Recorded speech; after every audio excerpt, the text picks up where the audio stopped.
அனைத்து நல்லுள்ளங்களுக்கும் வணக்கம். நான் ஆர்கே பேசுகிறேன். விக்மாஸ்கமோட நெக்ஸ்ட் சேனல். வழக்கமாக உலக செய்திகள், பட் சூழ்நிலை அப்படி இல்லையே, ரொம்ப பரபரப்பால் இருக்குது. இந்த பக்கம் எமினி ஹவுதிகள் ஏமனில் இருக்குது இல்லைங்களா, அங்கே தாக்குதல். அப்படியே சிரியாவில் போனால் டமாஸ்கஸ் பகுதியில், அப்படியே லெபனான், இந்த பக்கம் வந்தால் காசா. ஒரே சமயத்தில் கிட்டத்தட்ட 4 இடத்துல ஒரு பெரிய ஒரு தாக்குதல். அதற்கு இஸ்ரேல் தரப்பில் என்ன கிளைம் பண்ணியிருக்காங்க? இன்று நிறைய சம்பவங்கள், நேற்று இரவு பரபரப்பான சம்பவங்கள் நிறைய நிகழ்ந்திருக்கிறது. நிறைய இஸ்ரேல் தரப்பில் கிளைம் பண்ணியிருக்காங்க. பஷர் அல் அசாத் இருக்கிறார்ல, சிரியாவில் தற்போதைய அதிபராக இருக்கிறார்ல, அவரோட தம்பி மீது தாக்குதல் ஆல்மோஸ்ட்டு எலிமினேட் பண்ணிட்டுன்ற மாதிரி இஸ்ரேல் தரப்பில் வந்து கிளைம் பண்ணியிருக்காங்க. என்ன சமாச்சாரம்? அதாவது சிரியாவுக்குள்ளார என்ற ஒரு பெரிய பரபரப்பு கிளப்பியிருக்கிறாங்க. அதை தாண்டி சுற்றி இருக்கக்கூடிய அரசியல் நிகழ்வுகள், இத்தனை நாள் நம்ம 2 நாட்களாக பேசியிருந்த ஒரு சம்பவம் வந்து ஒரு போதாகாரமாக வெடித்திருக்கிறது. அதை பற்றி நம்ம நிறைய பேசியிருக்கோம் நம்ம ஈரானில். என்ன அப்படின்றத பார்த்துடலாம். குறிப்பாக ஈரானுடைய அதிபர் பெசஸ்கியன் இருக்கிறார்ல, அவரை எதிர்த்து மக்கள் போராட்டம் பண்ண ஆரம்பிச்சிட்டாங்க. அது என்ன காரணம்ன்றதையும் நம்ம பார்த்துடலாம். வீடியோக்குள்ள பொறுத்த மாதிரி நீங்கள் நம்ம சேனல் சப்ஸ்கிரைப் பண்ணலாம், சப்ஸ்கிரைப் பண்ணிட்டு வாங்க. மறக்காம பெல் பட்டனை கிளிக் பண்ணி ஆல் ஆப்ஷன்ஸ் கொடுங்க. வீடியோ கொடுக்கலாம்.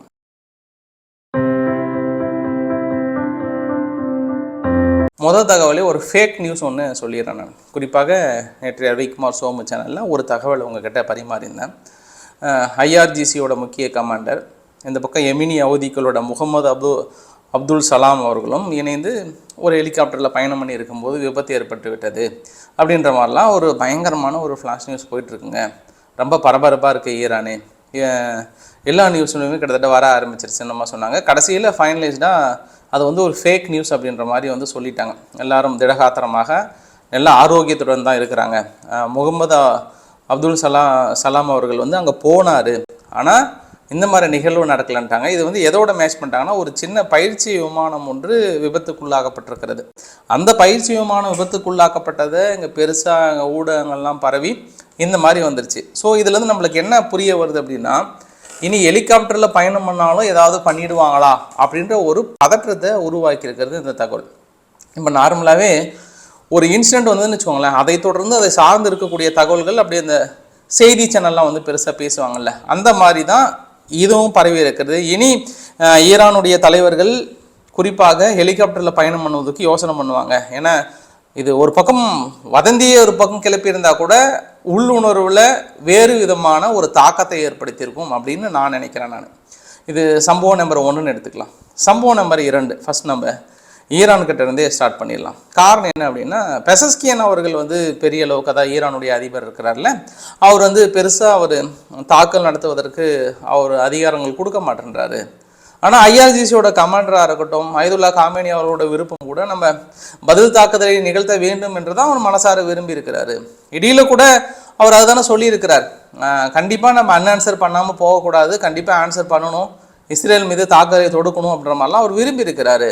ஆனால் நீங்கள் வந்து பெருசாக இடைமறிக்கிறீங்களே அப்படின்னு ஒரு பேட்டியில் நேற்று கொடுக்கும்போது, சரி ஒரு அதிபராக இருக்கிறவர் என்ன சொல்லணும் என்ன சொல்லக்கூடாதுன்ற ஒரு சில வரையறைகளை வந்து அவர் ஆக்சுவலாக கடைப்பிடிச்சிருக்கணும்னு நான் நினைக்கிறேன். நான் நேற்று அவர் என்ன சொல்லிட்டாரு, வாய் தவறி சொல்லிட்டாரா என்னன்னு தெரியல, இஸ்மாயில் ஹனியா அவர்கள் கொல்லப்பட்டதற்கு நாங்கள் தாக்கல் நடத்துறதுக்கெல்லாம் ஆல்மோஸ்ட் வந்து தயாராகிட்டோம். அப்போ அமெரிக்காவும் குறிப்பாக ஐரோப்பாவும் எங்கிட்ட கான்டாக்ட் பண்ணி, நீங்கள் இந்த தாக்குதலை மட்டும் நிறுத்திட்டீங்க அப்படின்னா நாங்கள் நிச்சயம் அமைதிக்கான பேச்சுவார்த்தையில் சீஸ்ஃபயரில் நாங்கள் வெற்றி பெற்றுருவோம். ஸோ இந்த ஒரு தடவை மட்டும் நீங்கள் பர்மிஷன் கொடுத்தீங்கன்னா, அமைதியாக இருந்தீங்கன்னா நிச்சயம் நாங்கள் அங்கே பாலஸ்தீனத்துக்கு தனி நாடும் காசாவுக்குள்ளே வந்து நாங்கள் அமைதியை ஏற்படுத்துருவோம். அதனால் கொஞ்சம் கூல் டவுன் கோட்டசாமின்ற மாதிரி என்னை வந்து கோல் டவுன் அப்படின்ற மாதிரிலாம் சொன்னாங்க.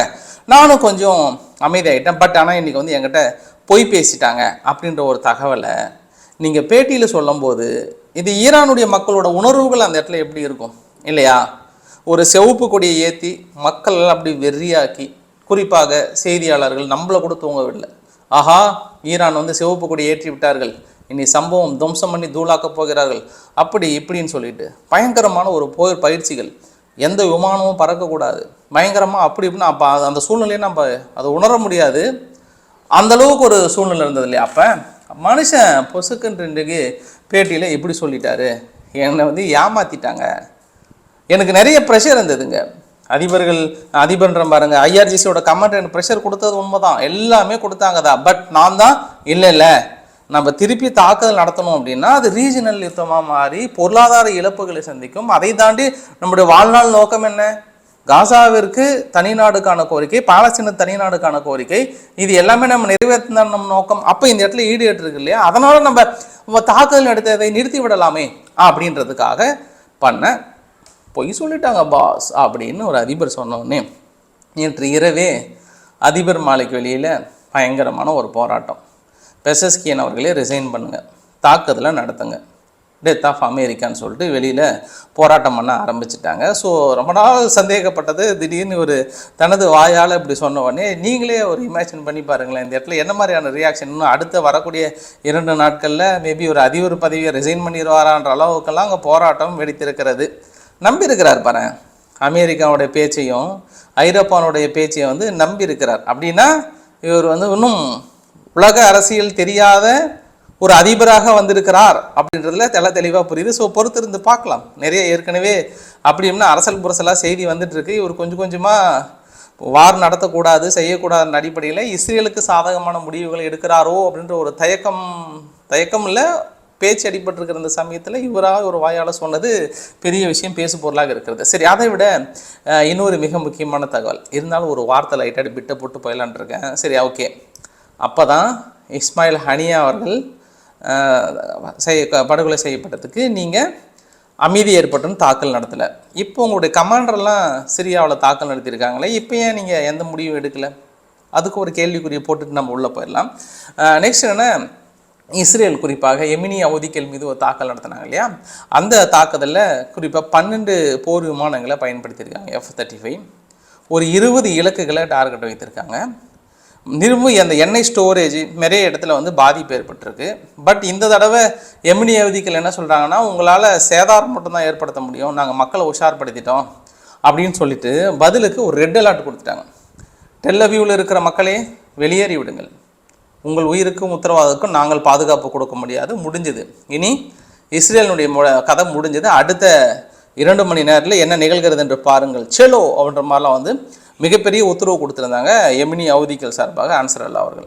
அதுக்கப்புறம் இங்கே என்னாச்சு அப்படின்னா, இஸ்ரேல் தரப்பில் என்ன கிளைம் பண்ணுறாங்கன்னா, இல்லை நாங்கள் அந்த ரெட் சி கடல் பகுதியில் இருக்கக்கூடிய தடுப்பு மூலியமாகவே நாங்கள் முடிச்சிட்டோம், எங்கள் டெஸ்ட்ராயர் கப்பல் மூலியமாகவே இடைமறித்து தாக்கல் நடத்திட்டோம், அது பெரும்பாலும் ஜோர்டனை தாண்டி கூட வரல அப்படின்னு இஸ்ரேல் தரப்பில் கிளைம் பண்ணியிருக்காங்க. பட் எமினி அவதிகள் என்ன சொல்கிறாங்கன்னா, நகி நாங்கள் ஆல்மோஸ்ட் உள்ள நெருங்கிடுச்சு, தாக்கல் நடத்திட்டோன்றாங்க. பட் இவங்க தரப்பில் எப்படி ஒரு கிளைம் பண்ணியிருக்காங்க. ஆனால் எது எப்படியோங்க அங்கே எமினி அவதிகள் டைரெக்டாகவே சேர்ந்துட்டாங்க, டைரெக்டாக ஏற்கனவே தூங்கிட்டாங்க. இதுக்கப்புறம் எங்களுடைய முழு முகத்தை நீங்கள் பார்க்க போகிறீங்க, எங்களுடைய உத்தரதாண்டவத்தை பார்க்க போகிறீங்கன்ற அளவுக்குலாம் சொல்லியிருக்காங்க. ஆனால் இஸ்ரேலுக்கு இழப்புகள் ஏற்படுதோ இல்லையோ, அமெரிக்கானுடைய MQ-9 ரீப்பர் ட்ரோனை சுட்டு வீழ்த்திட்டாங்க நேற்று இரவு.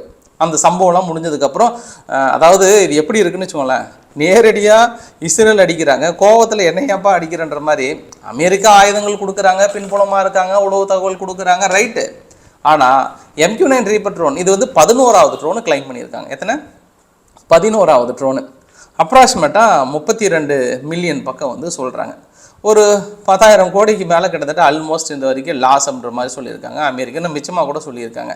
ஸோ இந்த ட்ரோனை சுட்டு வீழ்த்துறது மட்டும் இல்லாமல் இது எங்கள் மேலே இதுக்கப்புறம் பறந்து உழவு பார்த்து அவங்களுக்கு தகவல் கிடைத்திங்கன்னா துவம்சம் பண்ணி தூளாக்கிடுவோன்னு எமினி அவதிகள் சொல்லியிருக்காங்க. இப்போ அமெரிக்கா வழக்கம் போல் என்ன பண்ணுறாங்கன்னா, அமைதியாக இருக்காங்களா இல்லை என்ன சொல்ல போகிறாங்கன்னு தெரியல.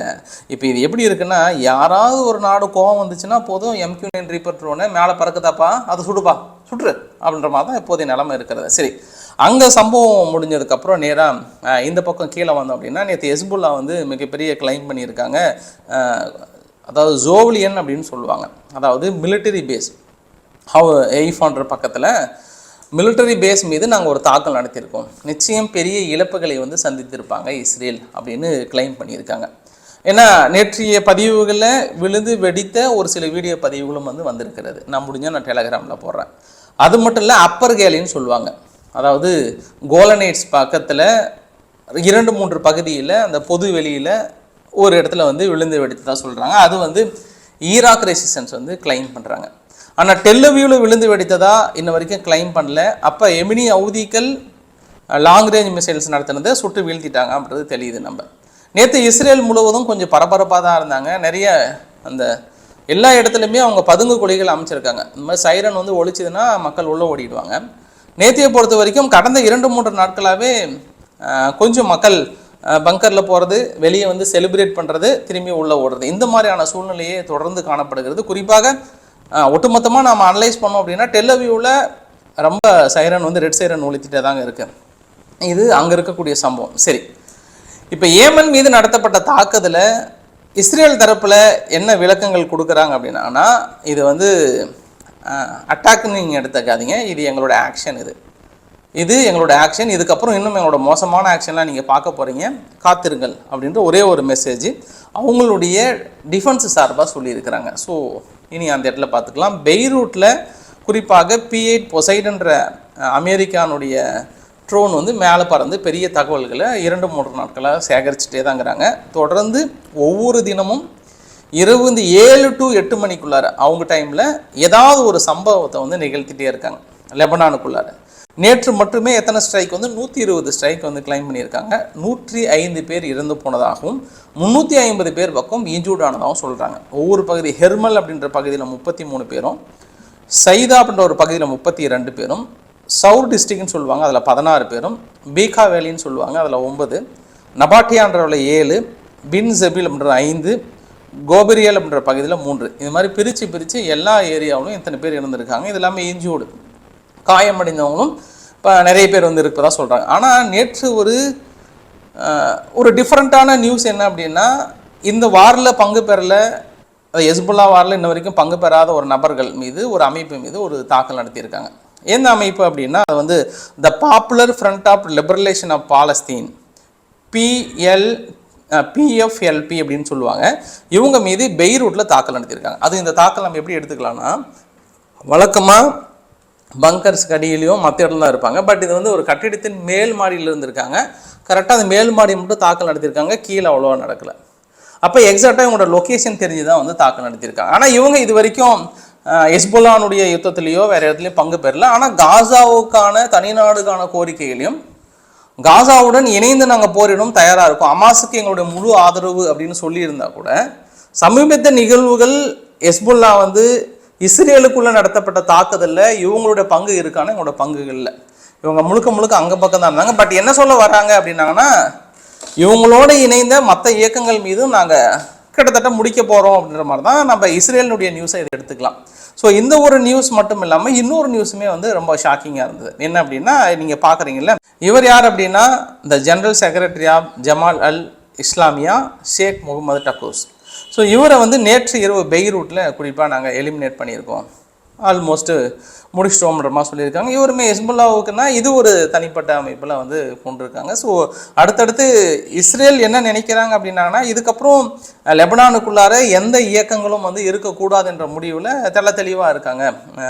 அல் ஜமாலில் இருக்கக்கூடிய மிக முக்கியமான தலைவர்கள் PFLPலையும் கொண்டிருக்காங்க அப்படின்னும் போது ஒரு விஷயம் ரொம்ப கிளாரிட்டியாக இருக்குது. அப்போ எந்த ஒரு இயக்கமும் யாருமே அங்கே இல்லாத முழுமையாக நீக்க வேண்டும் என்பதில் இஸ்ரேல் தரப்பில் ரொம்ப கிளாரிட்டியாக இருக்காங்க.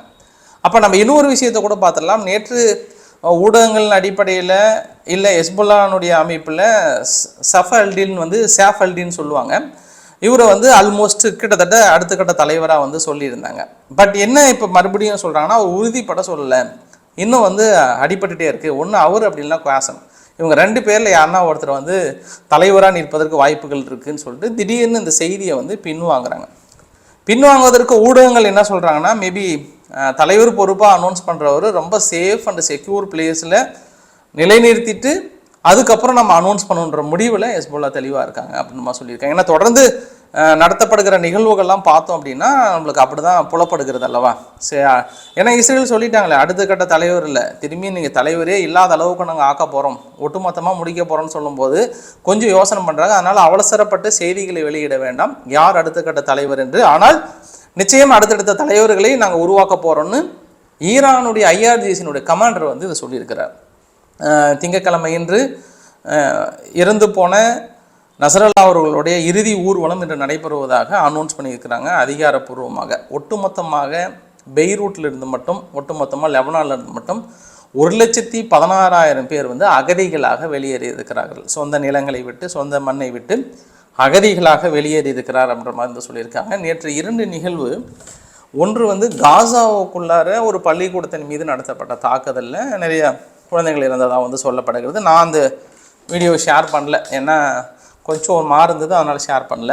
இன்னொரு வீடியோ லெபனானில் நடத்தப்பட்ட ஒரு தனிப்பட்ட ஒரு வீடு இருந்து அந்த இடத்துல தாக்குதலில் 26 பேர் இருந்தாங்க. அதில் வாசிக்கிற செய்தியாளரே வந்து என்ன பண்ணார், ஒரு மாதிரி அழுந்துட்டு பேசினார். அந்த வீடியோ வந்து ரொம்ப ஒரு மாதிரி எமோஷனாகவும் வைரலாகவும் இருந்தது. சரி, இப்போ நம்ம சிரியாவுக்குள்ளார போயிடலாம். சிரியாவுக்குள்ளார என்ன விஷயம் அப்படின்னா, டமாஸ்கஸ் பகுதி பக்கத்தில் நீங்கள் இப்போ பார்க்குறீங்கல்ல, இவர் யாருன்னா மஹீர் அல் அசாத், அதாவது இப்போ பசர் அல் அசாத் இருக்கிறார்ல, அவரோட தம்பி. இவரை வந்து ஆல்மோஸ்ட் கிளைம் பண்ணுறாங்க யார், இஸ்ரேல் தரப்பில் வந்து நாங்கள் 100% வந்து கொண்டுட்டோம் அப்படின்னு சொல்கிறாங்க. இன்னும் சிரியாவில் உறுதிப்படுத்தலை. அப்போ சிரியாவில் போயிட்டு வாண்டடாக கிட்டத்தட்ட டமாஸ்கஸ் பகுதியில் அவங்க பசர் அல் அசாத்தினுடைய தம்பி மிக முக்கிய பொறுப்பில் இருக்கக்கூடிய ஒரு நபர் மீது தாக்கல் நடத்தியிருக்காங்க. இந்த தாக்குதலை கிளைம் பண்ணும்போது அப்போ சிரியாவுக்குள்ளார நேற்றைய நம்ம ரவிக்குமார் சோமு சேனலில் ஒரு வரைபடத்தை, சிரியானோட வரைபடத்தை காட்டி, நீங்கள் அதை பார்க்கலன்னா அதை பாருங்கள், கிளியராக சொல்லியிருப்பேன். ஹெஸ்புல்லாவோட அமைப்பு எங்கே இருக்காங்க, ஈரானுடைய ஃபோர்ஸஸ்லாம் எங்கே இருக்குது, மேபி இது உள்நாட்டு கலவரங்களை தூண்டுவதற்கு நிறைய வாய்ப்புகள் இருக்குதுன்னு நம்ம ஒரு பிட்டை நேற்று போட்டோம், ஞாபகம் இருக்குங்களா? அந்த பிட்டுக்கான விடை இன்னைக்கு கிடைச்சிருச்சு. இவர் யார் அப்படின்னா அந்த ஆப்போசிஷன் பார்ட்டின்னு சொல்லுவாங்க. அந்த வரைபடத்தில் நான் பச்சை கலர் மாதிரி வந்து காட்டியிருந்தேன். ஸோ இந்த ஆப்போசிஷன் பார்ட்டி வந்து சமீபத்தில் நசரல்லா அவர்கள் இறந்ததுக்கு பெரிய அளவுக்கு செலிப்ரேட் பண்ணாங்க. ஏன் செலிப்ரேட் பண்ணாங்கன்னா, ஹெஸ்புல்லாவும் இந்த பசர் அல் அசாத்தும் இணைந்து பெரிய அளவுக்கான இடப்படுகொலைகளை செய்து அங்கே இருக்கக்கூடிய மக்களை வலுக்கட்டாயமாக இடிலி போன்ற பகுதியில் நிறைய போனாங்க. ஆயிரக்கணக்கான மக்கள் வந்து நிறைய பண்ணிட்டாங்கன்ற மாதிரி அந்த மக்கள் இன்றைக்கி ஆதரவு கொடுத்தாங்கல்ல. இப்போ இதனால் என்ன நம்மளுக்கு விஷயம் வருது அப்படின்னா, அவங்கள மறுபடியும் வந்து இப்போ அதிகம் பண்ணுறாங்க அப்படின்னாங்கன்னா, இப்போ இவரை கொள்வதன் மூலமாக கிட்டத்தட்ட இந்த ஆப்போசிஷன் பார்ட்டியோட கைகள் ஓங்க போகிறது. இனி அவர்களோட வலுப்படுத்தினாங்க, ஆட்டோமேட்டிக்காக அவங்க இதுக்கப்புறம் சிரியாவுக்குள்ளார வந்து தாக்கல் நடத்த போகிறாங்க. அங்கங்கே சம்பவங்கள் நடக்க போகிறது. அதுக்கான முதல் எக்ஸாம்பிள் பசர் அல் அசாத்தினுடைய தம்பி மஹர் அல் அசாத் அவர்கள் இறப்பு தான். இதை நம்ம இன்னொரு ஆங்கிள் எப்படி பார்க்கலாம்னா, இந்த உள்நாட்டு பிரச்சனை வரும்போது இப்போ வந்து ஆப்போசிஷன் பார்ட்டி பெரிய அளவுக்கு ஸ்ட்ராங் ஆச்சு அப்படின்னா, இப்போ லெபனானுக்கு எப்படி ஆயுதங்கள் வரும் அப்படின்னா, சிரியானுடைய ஒத்துழைப்பு இல்லாமல் லெபனானுக்குள்ளார இஸ்ரேலை தாக்குவதற்கான ஆயுதங்கள் 1% கூட வராது. ஏன் அப்படின்னா, முழுக்க ஆயுதம் டிரான்ஸ்போர்ட் ஃபுல்லாக அங்கே தான். ஒரு சின்ன எக்ஸாம்பிள் ஒன்று சொல்கிறேன் பாருங்க. இது வந்து வெதர் வதந்தியா உண்மையா அப்படின்றது இன்னும் எனக்கு ஒன்றும் தெரியல. ஈரான் வந்து அமெரிக்கா கிட்ட ஒரு ரெக்வஸ்ட் ஒன்று வச்சாங்களாம்.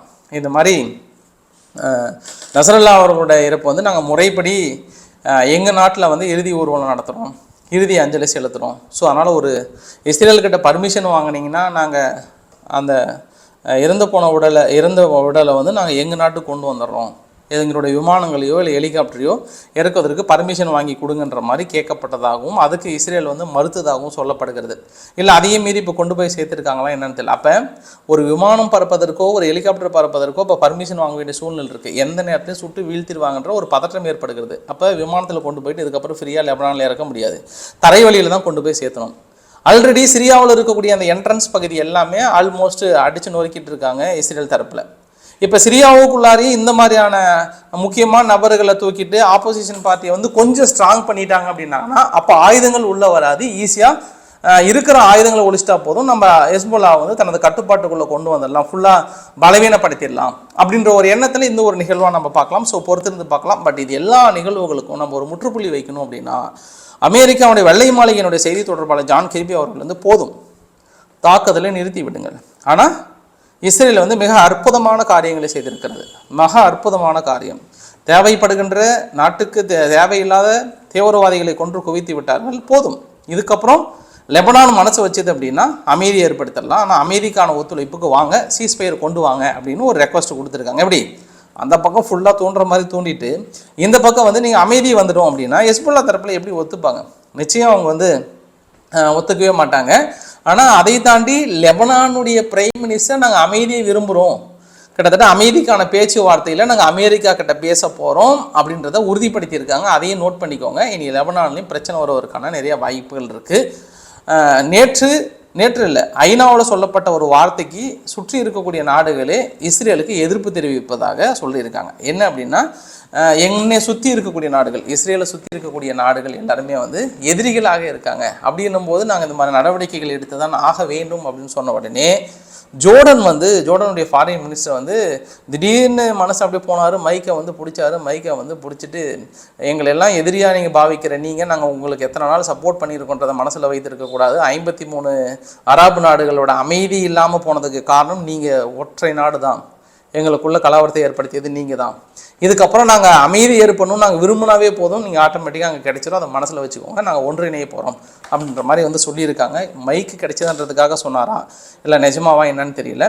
ஃபைனலாக அந்த வீடியோ நிறைவு பகுதியில் ரஷ்யானுடைய பிரைம் மினிஸ்டர் வந்து ஈரானுடைய அதிபரை பார்க்க வராரு, பெசஸ்கியன் அவர்கள் வந்து பார்க்க வராரு. என்ன நடக்க போகுதுன்றதை பார்த்துடலாம். இப்போ நான் காலையில் செய்தி வாசிக்கும் போது உக்ரைன் ஃபுல்லாக மிகப்பெரிய ஒரு ரெட் அலாரம் ஒலிக்கப்பட்டது. நூற்றுக்கணக்கான ட்ரோன்கள் ரஷ்யாவிலிருந்து நோக்கி உக்ரைனுக்குள்ளே வந்திருக்கிறது. மேபி பெரிய ஒரு தாக்கல் நிகழ்வதற்கு வாய்ப்புகள் இருக்குன்ற மாதிரி சொல்லியிருக்காங்க. ஃப்ளாஷ் நியூஸாக போயிட்டு இருந்தது. ஒரு சில இடங்களில் விழுந்து வெடித்ததாக சொல்லப்படுகிறது. அப்படி இருந்தால் உங்களுக்கு நான் வந்து அடுத்த தகவலாக வெளியிடுறேன். ஃபைனலாக ஆஸ்திரியானுடைய அரசியல் மாற்றத்தை பற்றி பேசியிருந்த ஐரோப்பாவுக்குள்ளார அதில் 2 காரணங்கள்.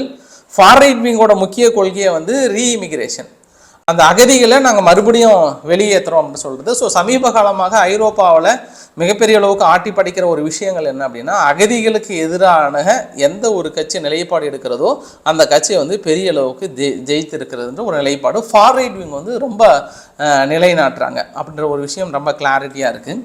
குறிப்பாக இன்னொரு விஷயம் என்னென்னா, ஐரோப்பாவில் இஸ்லாமுக்கு எதிரான நடவடிக்கைகளில் அரசியல் கட்சிகள் தெளிவாக எடுப்புறாங்க. இந்த ஃபார் ரைட் விங்கரோட கொள்கையும் இப்போ ஜெயிச்ச ஆஸ்திரியாவில் என்ன சொன்னாங்கன்னா, ரீஇமிகிரேஷன், குறிப்பாக இஸ்லாம் ரீஇமிகிரேஷன் வந்து நாங்கள் பெரிய அளவு கொண்டு வர போகிறேன் அப்படின்ற மாதிரி வந்து சொல்லியிருந்தாங்க. இதே கோட்பாடு வந்து ஸ்லோவக்கியாவில் இருக்குது, ஹங்கேரியிலும் இருக்கிறது. இப்போ ஜெர்மனிக்கு எதிராகவும் அதே மாதிரி நிகழ்வுகள் நடந்து கொண்டிருக்கிறது. போலந்திலும் இதே மாதிரியான நிகழ்வுகள் தொடர்ந்து நடந்து கொண்டிருக்கிறது. பட் அதை தாண்டி ஐரோப்பாவுடைய கொள்கை என்ன அப்படின்னா, அகதிகளுக்கான உரிமைகளை பறிக்கக்கூடாது, அவங்க வந்தாங்கன்னா மனிதாபிமான அடிப்படையில் இருக்கக்கூடிய உதவிகளை உறுதி செய்ய வேண்டும் என்பதுதான் ஐரோப்பாவுடைய கொள்கை. அதை தடுப்பதற்காக தான் ஐரோப்பாவில் இருக்கக்கூடிய ஹங்கேரிக்கு ஃபண்டு கொடுக்கறதே நிறுத்தியிருந்தாங்க. ஆனால் இப்போ திடீர்னு அதை சார்ந்து இருக்கக்கூடிய அரசியல் மாற்றங்கள் என்பது பெரிய ஒரு மாற்றத்தை ஏற்படுத்தும் ஐரோப்பாவில். இன்னொரு விஷயம் என்னன்னா, இவங்க போடுற தடையினால மக்கள் ஃபுல்லாக டேக்ஸ், அதாவது பொருளாதார மாற்றங்களும் ஏற்பட்டிருக்கின்றது தெளிவாக தெரியுதுங்க. பொருளாதார மாற்றம் ப்ளஸ் அகதிகள், இது ரெண்டும் ஐரோப்பாவோட வரலாற்றில் ஃபார் ரைட் விங் வந்து அதிகமாக ஜெயிக்கிறார்கள் என்பதும் யதார்த்தமான உண்மையும் கூட. இன்றைக்கு ஓரளவுக்கான தகவலை கவர் பண்ணி நினைக்கிறேன். பிடிச்சிருந்தா லைக் பண்ணுங்கள், ஃப்ரெண்ட்ஸுக்கு ஷேர் பண்ணுங்கள், சப்ஸ்கிரைப் பண்ணுங்கள். Ravikumar RK channel. நன்றி, வணக்கம்.